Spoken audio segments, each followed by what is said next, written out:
Welcome to this concluding session of Cassandra 2023. I'm joined in this conclusion session by a series of very eminent personalities who I'm delighted to present. We will be hearing first of all a video from Danilo TÜRK, but I will be joined live by ALMOTAZ ABADI, who's the Deputy Secretary General in charge of water, environment and the blue economy of the Union for the Mediterranean, which is based here in Barcelona, which is where we at Eurecat are also based. We will also be joined in about 10 minutes' time by Dr. HAKIMA El-HAITÉ, who is the President of Liberal International and the former Minister of the Environment of the Kingdom of Morocco. And I'm delighted to welcome as well Sarah Kina, who is the Global Thematic Lead of Social Inclusion in Water for the World Bank based in Washington. But before we start our conversation, let's see the video which Danilo TÜRK recorded for us due to the fact that today he has to preside a meeting of the Club of Madrid in Brazil. So we'll first of all see that video. Greetings from Ljubljana. I'm Danilo TÜRK, former President of the Republic of Slovenia and currently President of Club de Madrid, as well as lead political advisor of the Geneva Water Hub. I feel honored to have the opportunity to address you today at this Cassandra 2023 conference. My remarks will focus on the problem of water. Now, everybody agrees that water is life, but equally important, water is part of all of us. We are all human beings and all living nature, parts of the global hydrological cycle. And through the global hydrological cycle, we depend on each other. Now, this is particularly important because water is the primary medium of global climate change. We have to treat water with these fundamental realizations in mind. This means great responsibility. We must exercise responsibility as we manage and use water. Caring for water and sharing of water are imperatives. Unfortunately, the hydrological cycle, the most sensitive and the least understood aspect of climate change, has not yet received adequate attention. The need for understanding it and for adaptation via management of water has to be fully appreciated. I hope that this Cassandra conference will help developing relevant knowledge to a higher level. Knowledge is critically important. We must better understand water and the global hydrological cycle. We must value water much better, and we must manage water with much more carefully than before. We need knowledge and innovation. Knowledge is the beginning of every positive change. But this is not all. We also have to be sensitive to situations where water is particularly badly affected by human behavior. One of such situations is unfolding before our eyes in Gaza. Water in Gaza was undrinkable already before the current round of fighting. Today, water infrastructure is being destroyed, and water scarcity has become deadly. Water must be part of the much-needed humanitarian ceasefire in Gaza. Now, water action and international water cooperation should do both, ensure better understanding and better management of fundamentals of water, such as the global hydrological cycle, and also prevent man-made disasters, in particular this destruction of water resources and water infrastructure in armed conflict. Admittedly, these two tasks, taken together, constitute a tall order. But in our era, nothing less is demanded. I wish the 2023 Cassandra Conference every success. So once again, I'd like to thank Dr. Danilo TÜRK for taking time out from presiding a very important conference there in Brazil at the moment today, to be able to send us a message with regards to Cassandra and also the question of water, and also mentioning the terrible situation at the moment in Gaza. So I would like to pass on, first of all, to our panelists who are here with us live, with ALMOTAZ ABADI and Sarah Kina, and we will be joined a little later as well by HAKIMA HAITÉ. And I would like to start off by asking you, ALMOTAZ, to what extent do you think you have a great amount of experience in the Mediterranean? You're a diplomat, and at the same time, you're also a scientist. With regards to climate change, to what extent do you believe that climate change will, not only in the Mediterranean, but also in Africa and indeed around the world, affect issues of migration, health, gender equality, and even the possibility of causing armed conflict in the coming decades? Have we, as a society, made so many mistakes that is going to become a major issue, which, after all, is the basis of Cassandra itself? What do you think, ALMOTAZ?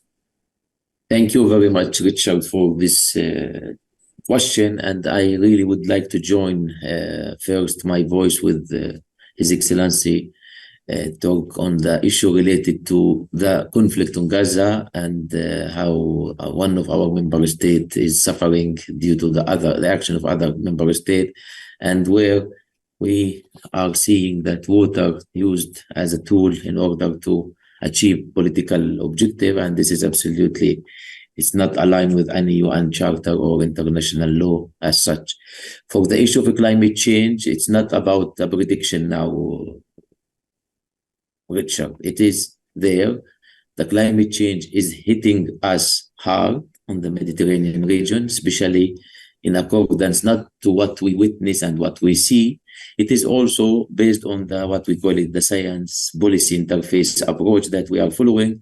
As you know, that we have the MEDIC report that give us a lot of physical characteristic and the alternate of the issues based on the climate change, not only on the availability of resources such as water, the energy, food, and the biodiversity aspect, but also in the socio-economic patterns that we are dealing with our citizens in the Mediterranean. And the impact of the climate change is absolutely severe when it comes to the mobility of people and the migration, especially in the North Africa and the eastern shore of the Mediterranean. Even within the North Shore, that when we talk about migration, is not necessarily to cross the sovereign border. It is the migration within each individual sovereignty. It is something that also impact not only that sovereignty, but also it will impact the neighborhood, as well as the way these countries plan for the future and how to plan also for their economic and social activity.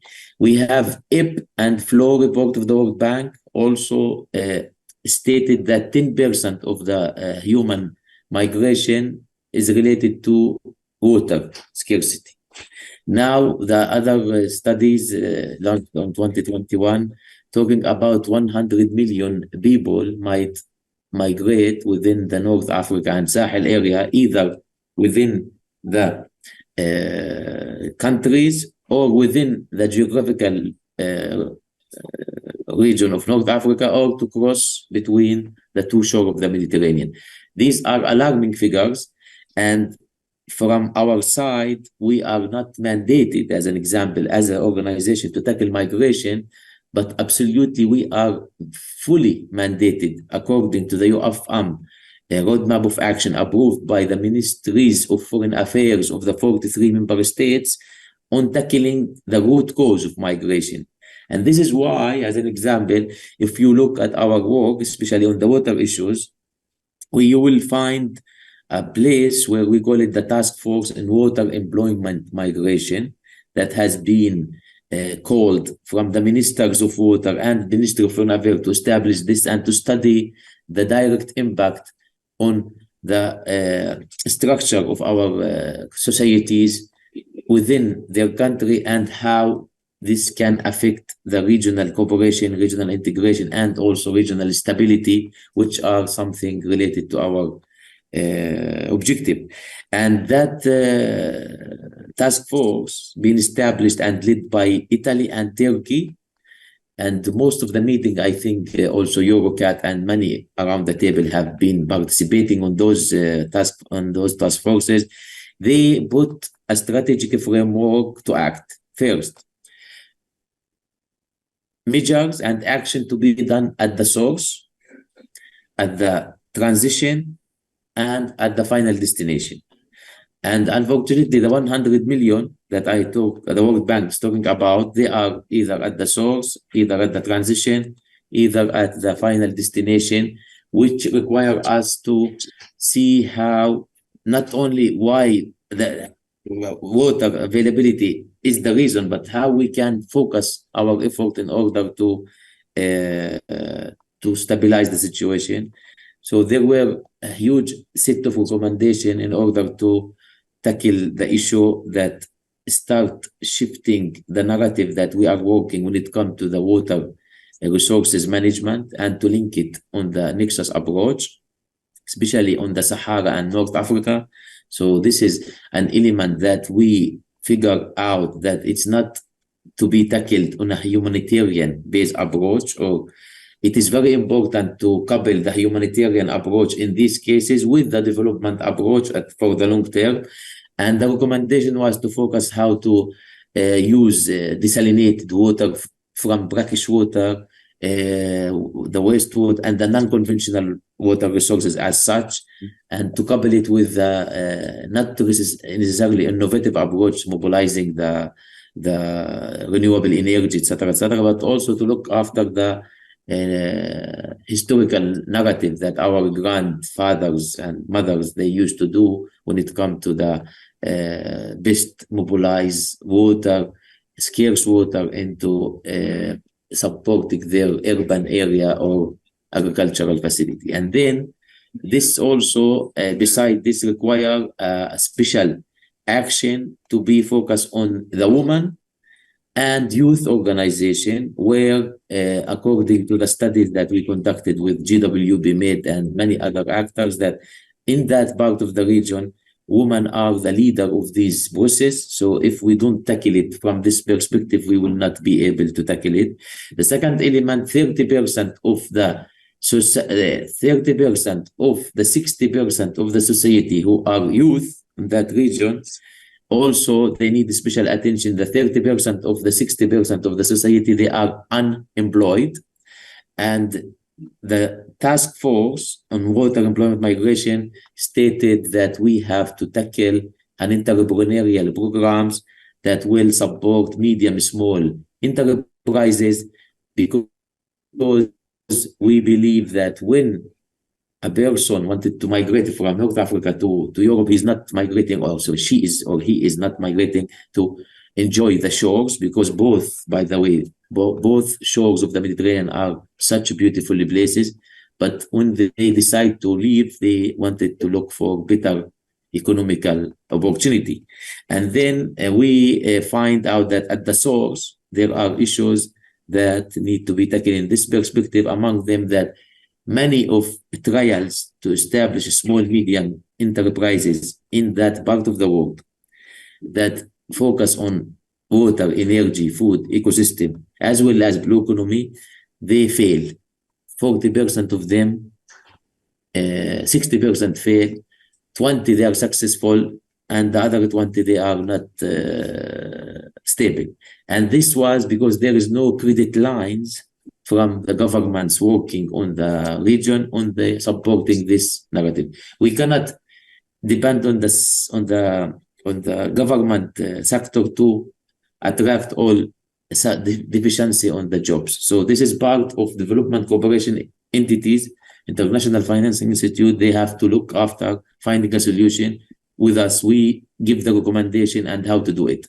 And then the second part is the transit. And here is the issue. In the transit, you see that there is not only once people arrive, either you will deal with them as alien and they are competing with you, and then you create a lot of a problem, and then there will be a very thick relation between the original people that they're living in Barcelona and everywhere, and the citizen, in case you follow a different approach. And it could be seen as destabilizing moment in case we didn't understand how to also mobilize our resources in order to best mobilize these new resources. And for this, it could be new resources because jobs in this part, many of them, they are not really attracted for many people. Not that mean that there are different, no. The opportunity can be created by step. So there were an initiative by many of our partners in this group, especially as an example, the Women Partnership for Mediterranean, based on Netherlands, and they work in Italy and many other places. They were with also UNESCO WAP. We were talking about how to engage those people, as an example, to be plumbers. This is water sector, how they can be also working on agricultural activity on a concrete way. These programs then were good as a program, but there were chronicle issues facing us, which is, if you are a migrant and you don't have a permit, working permit, then you have a problem. Nobody will leave. And then from Turkish experience, but Turkish experience was working with the refugee as such, that they were running from the conflict in Syria. Mm-hmm. And then they have to change and to introduce a new mechanism that those people can be legally working and contributing to the social security system, in working in utility, working in agricultural activity, and renewable energy activity. And this now becomes something that I hope it will be structurally approved on the transition country. But you know it better than I do. I am not a migrant as such. I am living in the North Shore, but without being a migrant. I am a refugee on origin because my father was kicked out from Haifa before, but anyhow, now I am working in the North. And the debate in the European Union about the migration is bigger than what we can handle at the Union for the Mediterranean. So we call upon inclusion of this narrative, that also those people can be seen as an opportunity. Even in the South, I am telling the government, don't keep brain drain that will affect our sustainable development and all capacity development we are doing in the South or East. Then we meet those people working on the North, because after they got a very good experience, and then they can move at certain stage. And this is not fair to attract only the very skilled people only. You need to be placing your strategy to integrate and to act in the humanitarian portfolio to benefit and to benefit others. And this is the third one, which is related to the final destination. Absolutely, it is something, no need to work on the because it's very well designed things. People, when they arrive, they are very have their own documents, but the only thing that we can do, bringing those well established migrant, that they establish their successful story, and to understand why they were able to do small medium enterprises in Sweden and they cannot do it, as an example, in Palestine. And then we find that there is a need to work on the governance and regulation to support this environment. Thank you. No, thank you. And I mean, you make some very, very important points there. Some of the things that I took away from what you were saying. And by the way, Sarah and Hakima, welcome. Thank you. Please feel free to interrupt each other. This is a conversation. So, you know, I mean, there's the last thing. Thank you so much. The last thing that we want is a panel discussion. Here, no. Here, everybody can interrupt everybody else. Okay, so, but you made some very important points there, ALMOTAZ. I mean, for example, with regards to, yes, water is perhaps the most critical resource that's going to be affected by climate change. That will lead to migration, that will lead to problems of public health, and that will lead to problems of enhanced problems, shall we say, of regarding gender equality. I think also that you make a very pertinent point that, for example, the disgraceful events in Gaza over the last few weeks have demonstrated that water is also being weaponized. That's absolutely true as well. And you also make a very important point that women are becoming the leaders of the solutions, not only in the Mediterranean, but also in Africa. HAKIMA, for example, is a very good example of that. HAKIMA, if I am not wrong, you are a former Minister of the Environment of the Kingdom of Morocco, and you also you are here as the president of the Liberal Movement, but you're also a very important element of MENA 2050. And that's an example of how women from the region are taking control, as they should do, certainly. Sarah, I'm giving Hakim a little time to just catch her breath as she just joined in. But Sarah, I don't know what reactions you have to what ALMOTAZ was saying. Sorry if I get myself done. Yes, no, if I can get myself done mute. No, I think it really resonated, and obviously it resonated with a lot of the challenges that we face. I mean, for me and for us, what you see is that climate change is unfolding on top of existing inequalities. I think that was the lesson that we took out of COVID. And so while everyone is burdened, some people are burdened more, and we are at risk of falling behind in terms of some of the advances we've made, in particular on gender.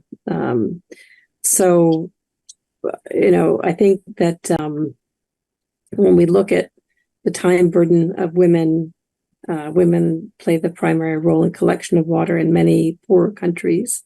And the implication of having drought is that women are paying more. In Uganda, they in times of scarcity, they pay 13% more, about 2 hours a week in drought years and in non-drought years. We know that translates into challenges to their education. So in Bangladesh and India, when you have water scarcity, young girls drop out of school by 12%. That rises to 33% as they get older. And that has huge implications for the sort of, social capital and wealth of a country.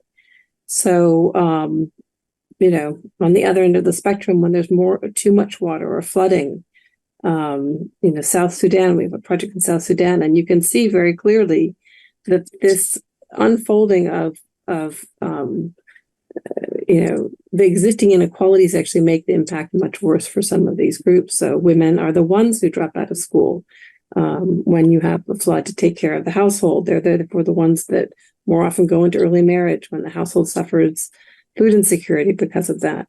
And so we are seeing real risk of actually reversing some of the advances we've seen. And I think, why is that, Sarah? Why is that? Why, as a society, as a global society, do you think we are failing so much with regards to these issues, of which I'm 62. I was born in 1961, and all of my life, and I'm a political scientist. All of my life, there have been these discussions, there have been these movements, and yet we still don't seem to be able, as a society, to tackle or redress these problems. Why is that? What are the principal obstacles? It comes back to, although women or some marginalized groups bear the disproportionate burden of the impact, they're less represented in the workforce and in decision making. So, but I don't think it's a black and white situation. I think it's a matter of degrees, and I think there's hope in there. So we have failed to address some of these things, but they're not static. We've actually made a lot of progress over the last 30 years in some of these areas. So when I look at the issue of representation and decision making in the workforce, we have a program called Equal Aqua where we try to promote. We start with saying make the institutions more diverse. This is one of the things that has multiplying effects in terms of then being able to address some of these inequalities. And we've seen really tangible progress in a number of utilities, for example, that have participated in Equal Aqua. We've seen over a period of 2 or 3 years, one case, I think it was a 58% increase in the number of women in senior positions. So if we don't just say this is a problem, but we really focus on how do you making the issue of inclusion central to the solution, then I think we begin to look at this a little bit differently, and I go to, for example, with the productive uses of water. Women they produce 50% of the food in developing countries, sometimes as high as 80%, but they don't have agency or voice in irrigation management and governance. So we're applying the same type of tools that we have where you quantify it, benchmark it, create incentives to change, to shift the institutions to make them more diverse. And that's, having women have equal access to irrigated land is central to achieving food security. You could have 20 to 30% increase in yields if you can just address this issue of unequal access to irrigation by women. So I think it's a matter of degree. So it's not just that we can't do it. We haven't done it. We've done it in some cases. And I think we've got to focus on what were we able to do in those cases.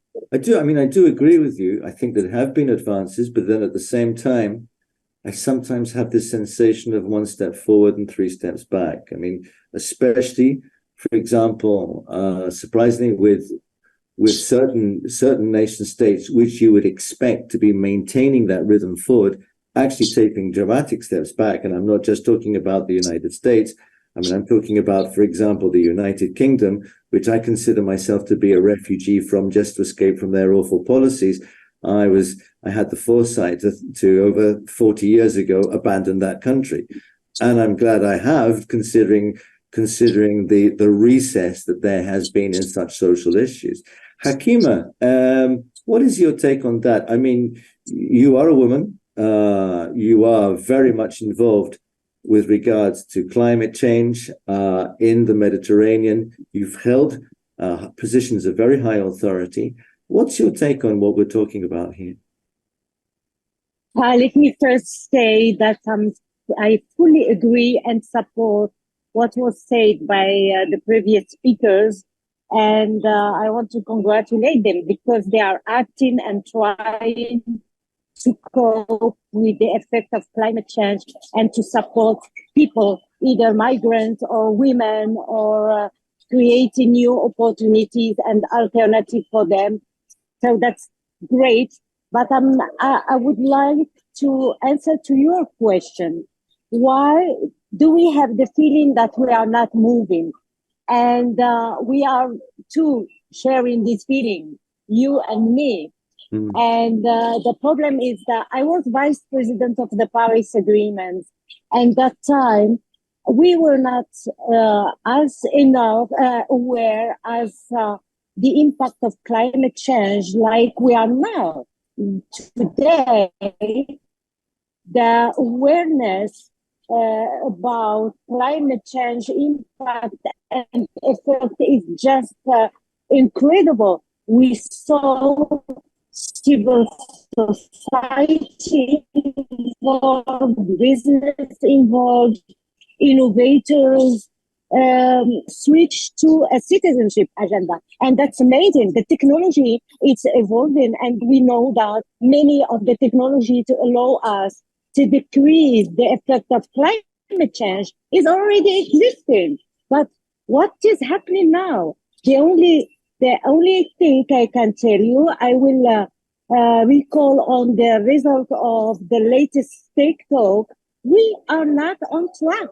CO2 emissions is still increasing instead of decreasing, and since the Paris Agreement. So that means that something is wrong. What we have the technology, the business is involved, the civil society is involved, the sub-regions and local communities are involved, and we know, and I heard the previous speakers talking about the impact of climate change on dignity. This is on dignity.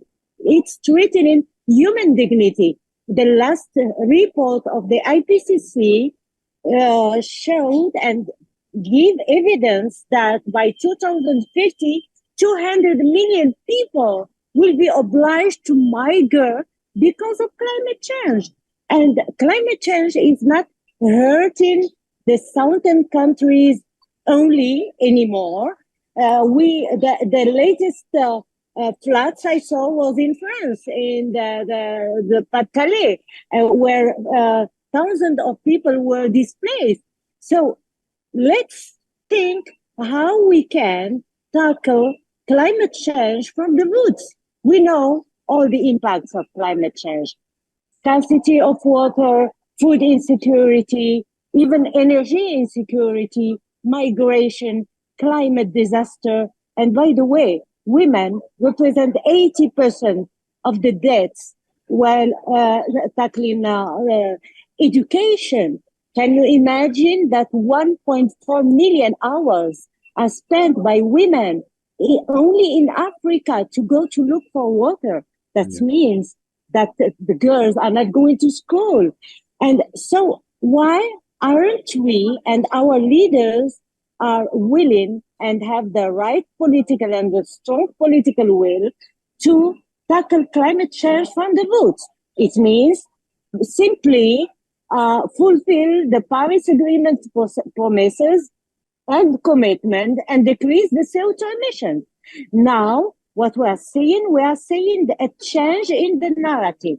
The developed world wants to go or to reach carbon neutrality by implementing the green transition in the developing world. How can we ask the developing world, who has no access to drinking water, no sanitation, no access to energy? 600 million of people in Africa have no access to energy. How can you ask them to invest in renewable, and the developed world is not giving the example? My idea is to respect the Paris Agreement. And the Paris Agreement is very clear. All of us should contribute to decrease the CO2 emissions under the principle of the common and differentiated responsibility. That means, depending of our historical responsibility in emitting CO2 emissions, we will tackle climate change and we will reduce CO2 emissions. So 80% of the CO2 emissions is emitted by the developed world. So the 80% of the solution should come from the developed world. This is the point one. So first priority, decrease CO2 emissions, minimize the impact of the lifestyle of people on a daily basis who are suffering because of climate change. Second, fulfill the promises of the Paris Agreement and bring compensation, financial compensation, to allow these people to adapt themselves to tackle and to cope with climate change.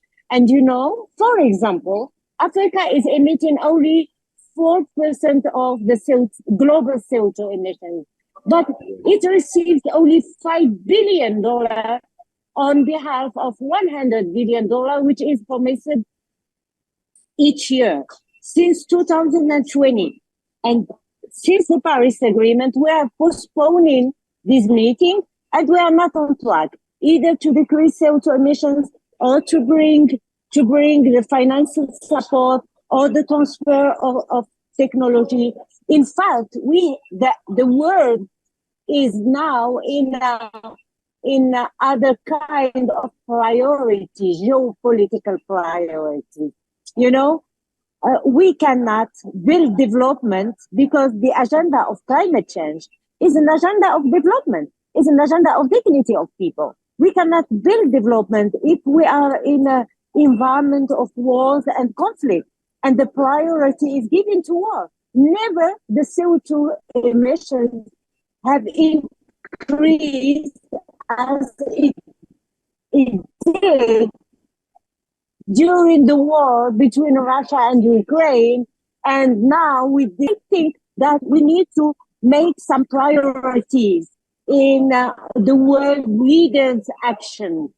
And first, have a peaceful world in order to tackle a vital issue for humanity, which is climate change. But we have no time. We are busy with the wars. I mean, I agree with you 100%, 110%. I mean, I've been spending the last year with the United Nations in Africa. I've seen it on the ground. We've had the opportunity during Cassandra to hear from some of those people who I know from Africa who are facing the consequences. And I think that figure that you've mentioned, which was also mentioned on Monday, that Africa actually only produces 4% of the emissions, is a terrible reflection on the state of the world and the imbalances that exist and that continue to exist. Let me just open that up to Sarah and to ALMOTAZ, in that we do have the knowledge. We have the scientific and the technological capabilities not to avoid climate change, because that train has already left the station. To mitigate, no, that train has also left the station. But at least to be able to I'm not sure. I'm not sure. Okay, that was my opinion. I'm not sure, because I could have said the same thing if we didn't have the technology. We know how to do it. We know how to produce clean energy. This is my question. This is my question, HAKIMA, is that yes, we do have the technology. We do have the knowledge. We even have the socio-political research to be able to do it. Why is it, and I open this up to all three of you, why is it that we are not capable of transforming that knowledge into tangible effects on the ground? Because there is the knowledge, but it doesn't get converted into realistic and effective measures on the ground. What's the problem? Okay. Anyone? Okay. HAKIMA would like to take it, or I start? Yeah, no problem. I will say that first, as you want. Sorry. No. HAKIMA, you first, then ALMOTAZ, and then I'll pass the word to Sarah. Okay, what is the problem? The problem is that when we are talking about climate change, in fact, we are talking about economical interest and economical growth. This is what we are talking about. When you're talking about climate change, you're talking about fossil fuel. You're talking about oil, about gas. So it's a huge part of the GDP of this powerful world. And the producers are not willing to forget about these resources and to invest in renewable energy, to switch from oil producing and coal producing and gas producing energy to renewable. This is a huge investment. So and when we are talking about climate change mitigation, we're talking about changing the way of building, of transportation, of industrialization. So it's a new civilization. If we look at the North and the developed country, we are talking about 100% of the infrastructure, which is already existing. But when you look at the developing world, this is 75% of the infrastructure which is not developed yet. So if you want to review all the existing technologies and building and transportation, it will cost billions of dollars. It's why the narrative today is to try to find out how to invest in the developing world and to make the developing world more low carbon civilization in order to reach the carbon neutrality. So these are interests, these are lobbying. Second, the policies. When you want to reach a carbon neutrality, as state, you need to give the right policies to the citizens, to the business, to the entrepreneurs. If you are subsidizing fossil fuel as it is now, $600 billion each year, per year, is given to oil sector, while we are investing only 100 billion, less than 100 billion in renewable, and less than 120 billion in health. So the biggest part of subsidies is going to oil. How can you promote renewable energy when you are giving a so bad signal to the world and to the business and to the people? So I think that there is a huge responsibility of the policymakers to give the right policies and the right signals to the world. Third, we use not to discuss with the right people. And let me tell you that in the opposite of many, many people, I am in favor of discussing with the oil producer, putting them in front of their responsibility, giving them a clear signal about the timeline when they have to switch from oil to another business. This is the first time in the history of the COP, the oil sector, the one who is responsible of the CO2 emissions, is put in front of his responsibility and will be sitting in the same table than the ministers and negotiators who are trying to put policies. Nobody can put any policy against a very strong lobby. And this is in COP28, we will have the opportunity to have this lobby in front of us. So these are many, many causes why we didn't take the right path, because the politicians have a short agenda. You know that the political agenda is a short-term agenda, and the climate agenda is a long-term agenda. So it doesn't connect, and taking such decision sometimes for a politician is very unpopular. But we need now. So, sorry, Hakima, can I pass the word to ALMOTAZ? Yes. And then I'd like to pass the word over to Sarah as well, because Sarah, because she's in the United States, she's paying the price for living on the other side of the Atlantic and had to get up at some unholy hour to be able to join us today. ALMOTAZ? Thank you. No, thank you very much. And just to make sure that I will address two things on this. The science policy is there. We have a lot of ink paper around the Mediterranean, but what is needed that this will be supported and translated into political will, as well as to be formulated into regulation. Our problem on this regard is not only related to the way we live, it's related to, unfortunately, our inability to formulate a very sustainable business model for the alternative solution. So, and this is key. Once these elements to be tackled, you need to have the private sector with you. And the private sector, at the end of the day, in either the democratic countries or the least democratic countries, at the end, they have the last saying who will be taking the political agenda.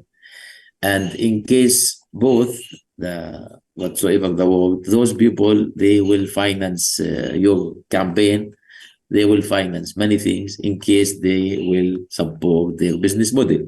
So first of all, we don't want to compete with those people. We want to integrate them by awareing them about what is the loss that they will lose in the future, not on the short term. And this is one thing that we can do as International Responsible Committee in order to translate the value of no action for them, not only for the citizen and the socio-economic and the human right approach. The second one is to capacitate the people that they are doing this prototype, and as an example, shifting from fair transition toward green economy and using renewable energy, that this is absolutely something that also profitable can be done on a business model. Unfortunately, so far, we are not successful in doing so. Some of our country, because they have a lot of good economic situation, they use what I call it the stick and carrot approach. We should not do it. We should do the carrot and stick approach. Here, I mean that we have to show them the opportunity first, and then we stick them by harsh regulation. And this is what need to be done. And unfortunately, all of them is not being done because there are some maybe lack of our ability to translate all of these action in dollar or euro sign. And this is what I call it valuation of different sectors and the valuation of no action that need to be tackled not only at a specific country, but also to be also illustrated on the regional and sub-regional and the global level how to do this narrative. The issue of the third element that I see, it is stopping us from doing the right approach is doing silos approach. Without mentioning the name of country, last week and days ago, I was taking my official dinner with some development cooperation, head of cooperation, international organization, and ministers. And I asked a question, what about this green hydrogen plan going on around the... no, we were not consulted as a water people. Why? Because this goes to, I don't know. And then it is catastrophe. If you wanted to plan to shift to the green hydrogen, and you know that green hydrogen is water, and you know that your water minister doesn't know anything about that. And this is something that we have to move from the silos into the more holistic, integrated, or nexus, whatsoever word you like to do it.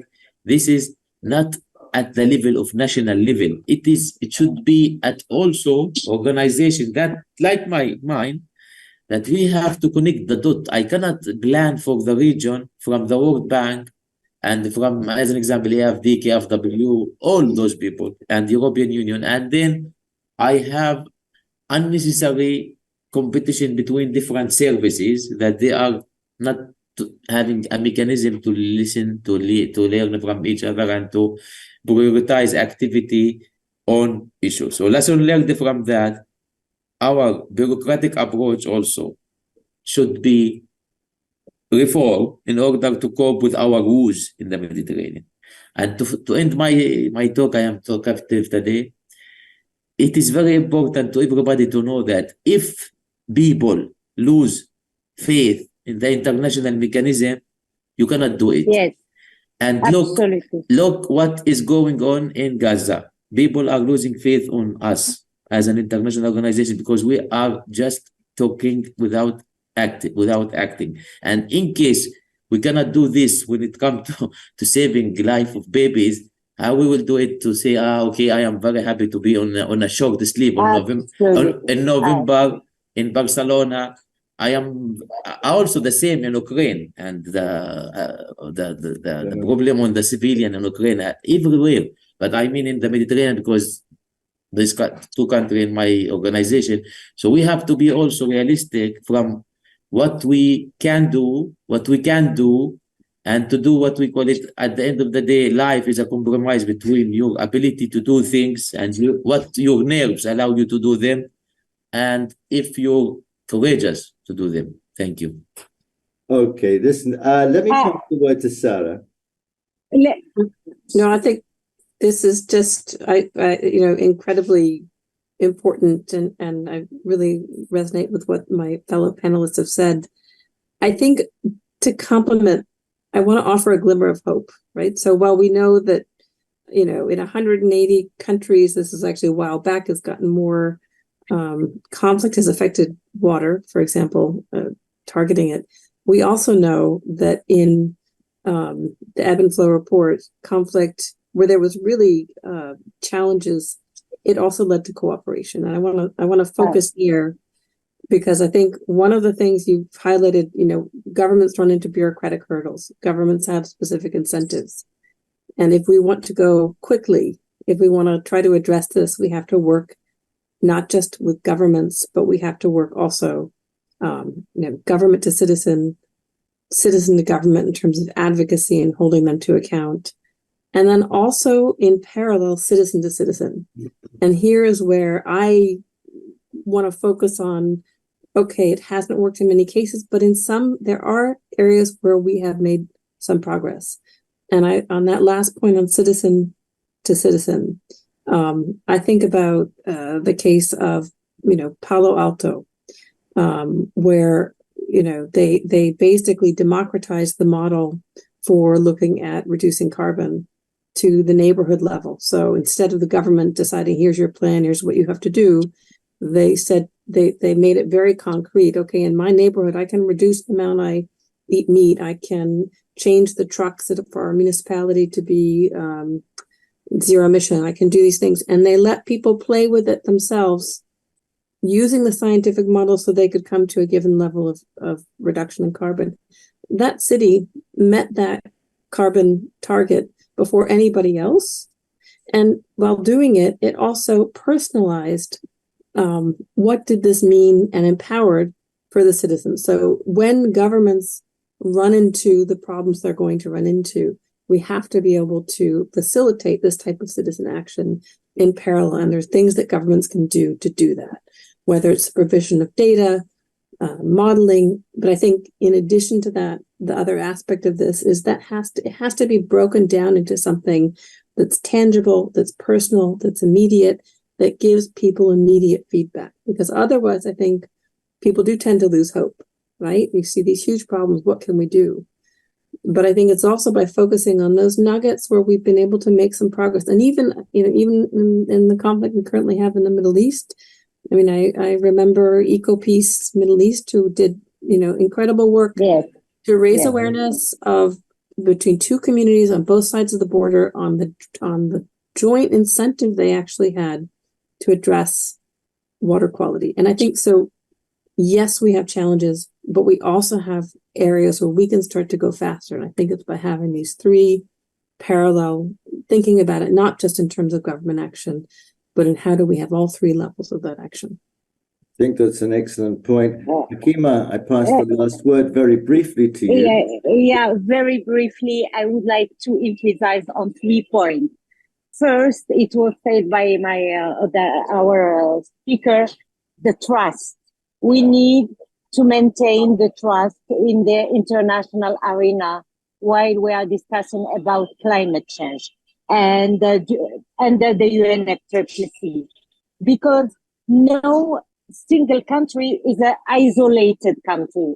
We are interconnected. Climate change has no borders, no nationality. Any CO2 ton emissions produced in Paris or in Europe or in Africa is impacting the whole world. Second, we need to respect the Paris Agreement. The Paris Agreement promises to maintain this trust and to allow such actions and activities that are described by Sarah and our speakers. And third, I think that the pressure of the civil society, what our speakers are doing on the ground, is very useful to make pressure on the politicians to act, because the cost of non-action will cost between 4 to 20% of the world GDP, and it's by far higher than the cost of action. This is the 3 points, and thank you so much for inviting me. Thank you. Thank you very much, HAKIMA. Thank you very much, ALMOTAZ. Thank you very much, Sarah. We should really have programmed this for at least an hour and a half, because all of you have so much to say of great importance.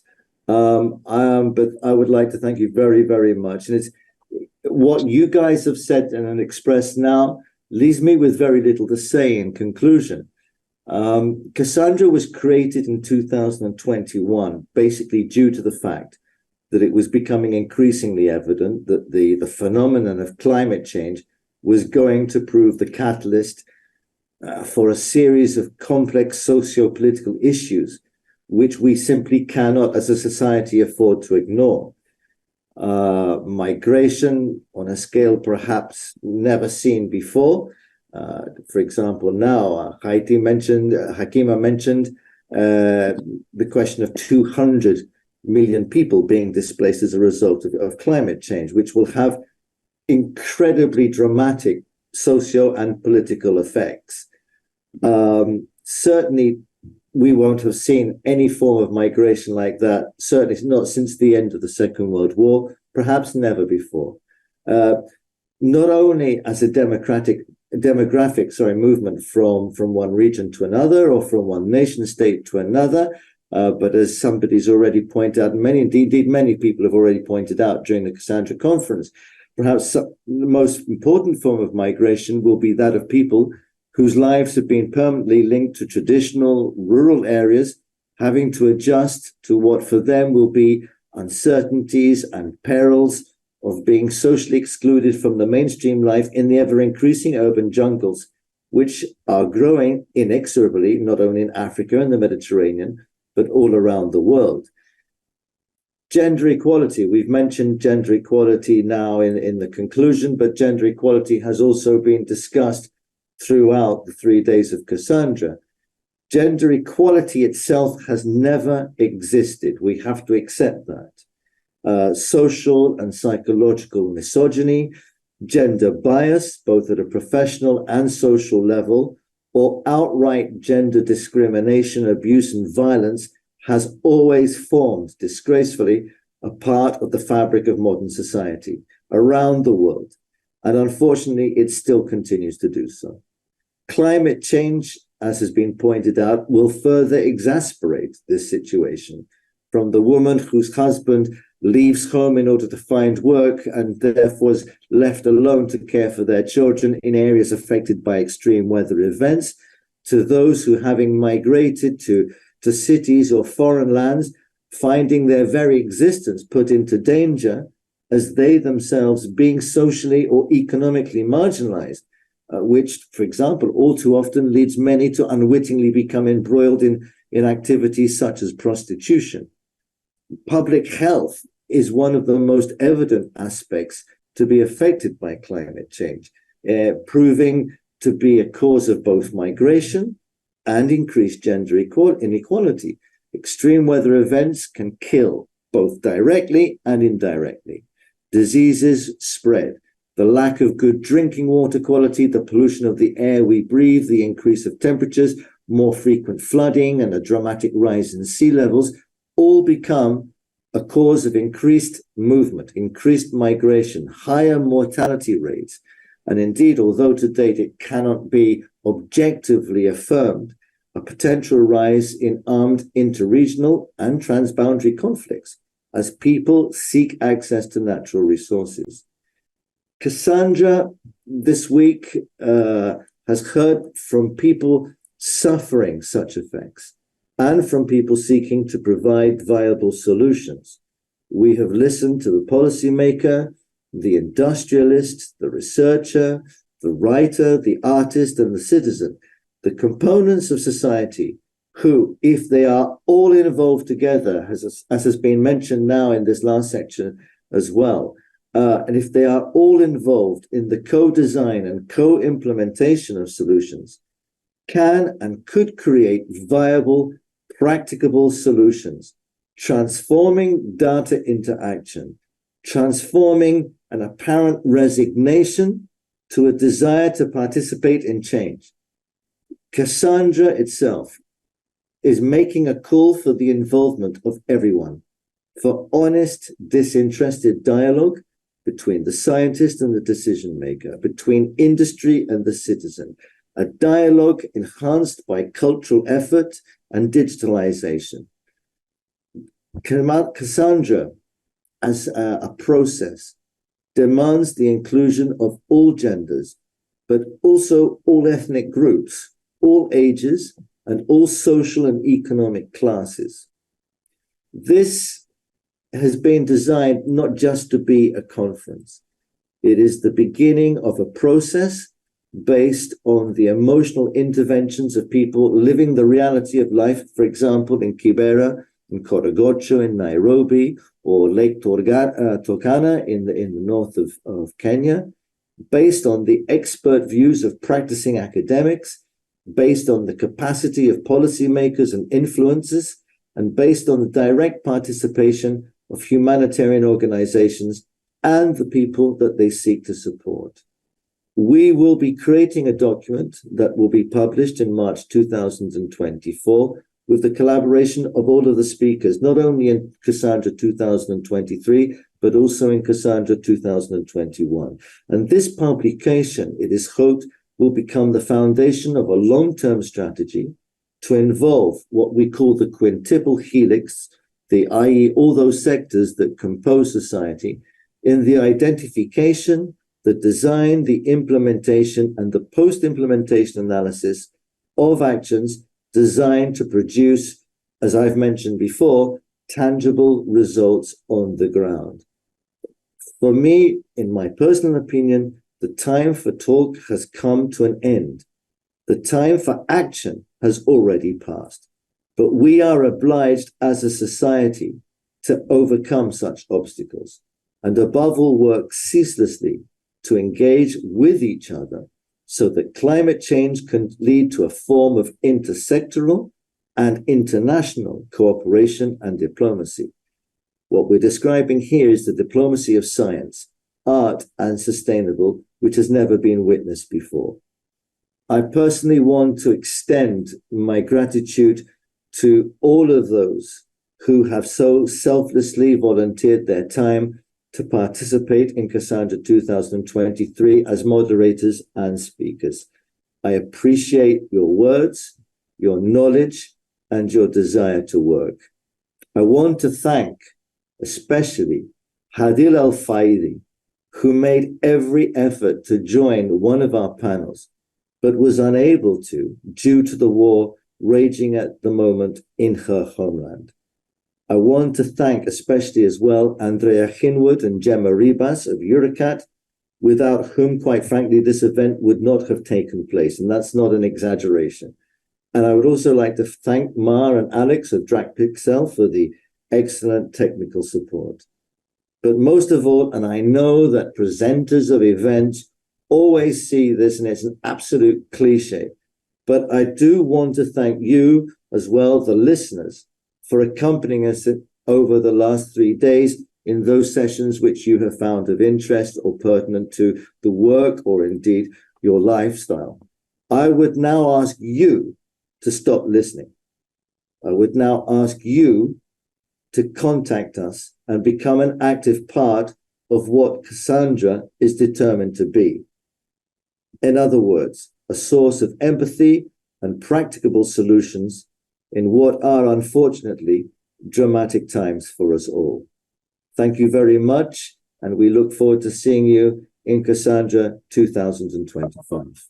Thank you.